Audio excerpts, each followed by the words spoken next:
எப்பவுமே வெள்ளி செவ்வாய் எதையுமே துடைக்க கூடாது. துடைச்சிட்டு போயிரும். அத துடைக்காத, ஒட்டற அடிக்காத, இந்த ஜன்னல் கதவுலாம் துடைக்கிறது. இந்த மாதிரி துடைச்சிங்கன்னா துடைச்சிட்டு போயிரும். துடைச்சிட்டு போயிரும்னா எல்லாத்தையும் வலிச்சு எடுத்துட்டு போற மாதிரி லட்சுமி போயிருவா. அதனால வெள்ளிக்கிழமை செவ்வாய்க்கிழமை துடைக்காதீங்க அப்படிம்பாங்க. அதனால தான் துடைக்கக்கூடாது. ஆனா கழுவுதல் நல்லது. வீட்டை கழுவுதல் நல்லது, துடைத்தல் கூடாது. ஏன்னா துடைக்கும்போது நம்மளுக்கு வந்து கண்டிப்பாக முழுசா துடைக்கவே மாட்டோம்.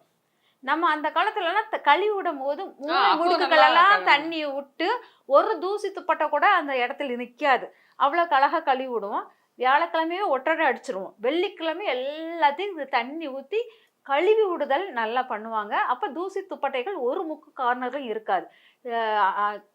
பீரோல் கீழே, கட்டில் கீழே கீழே பொருட்களின் அளவு கம்மியாக இருக்கும். வீட்டினுடைய தரையினுடைய அளவு அதிகமாக இருக்கும். அப்போ வந்து கழுவி விடும்போது நல்லா இருந்தது. இப்போ வந்து பொருட்களின் அளவு அதிகமாக இருக்குது, தரையின் அளவு கம்மியாக இருக்குது. இந்த இடத்துல நீங்கள் தண்ணி ஊற்றி கழுவி விடவே முடியாத அளவுக்கு நீங்கள் வச்சுருக்கீங்க. அப்போ நீங்கள் துடைக்க தான் வேணும். அப்போ தரையை மட்டும் துடைப்பீங்க. நிறைய இடத்தில் தூசிகள் வந்து துப்பட்டைகள் ஒட்டிக்கிட்டு தான் இருக்கும். அதை வந்து நம்ம வந்து வெள்ளிக்கிழமை பண்ணுவது சரியாக இருக்காது. அதே இது வியாழக்கிழமை பண்ணும்போது துடைத்தல் சரியாக இருக்கும்.